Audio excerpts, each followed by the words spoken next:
কিছু পুরুষদের সব সময় ব্লাড প্রেশার হাই থাকার কারণ এবং হার্ট অ্যাটাক হওয়ার কারণ হচ্ছে মানসিক অশান্তি, যেটা সে তার স্ত্রীর কাছ থেকে পায়।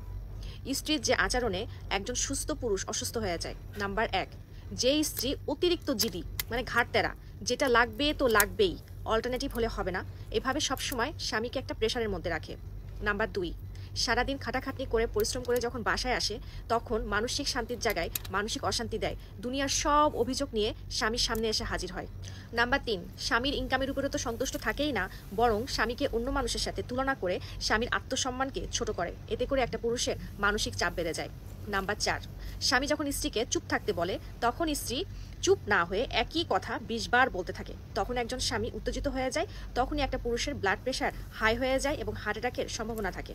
নাম্বার 5, যে স্ত্রী তার স্বামীর সাথে সবসময় একটা খিটমিটে মেজাজ নিয়ে কথা বলে, কখনোই স্বামীর জন্য তার মুখে হাসিও থাকে না এবং একটু ভালো ব্যবহারও বের হয় না।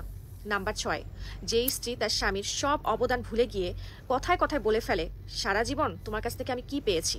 একজন দায়িত্ববান স্বামী সব দায়িত্ব পালন করার পর যদি একদিন দায়িত্ব পালন না করায় এই ধরনের কথা শুনতে হয়, তখন কিন্তু সে পুরুষ সেটা মেনে নিতে পারে না, ডাইরেক্ট তার বুকে গিয়ে আঘাত করে, আর তখনই একজন পুরুষ অসুস্থ হয়ে যায়। মনে রাখবেন, স্ত্রীর সাপোর্টে যেমন একজন দুর্বল স্বামী সবল হয়ে যায়, অপরদিকে স্ত্রীর অপমানে একজন সুস্থ স্বামী অসুস্থ হয়ে যায়। এজন্য যেসব নারীরা এগুলা করছেন একটু সতর্ক থাকবেন, কারণ আপনার স্বামী যতক্ষণ আছে আপনার জীবনে আলো আছে, আর যেদিন স্বামী থাকবে না সেদিন আপনার জীবনে শুধু অন্ধকার নেমে আসবে, তখন হাজার কান্নাকাটি করেও কোনো লাভ হবে না।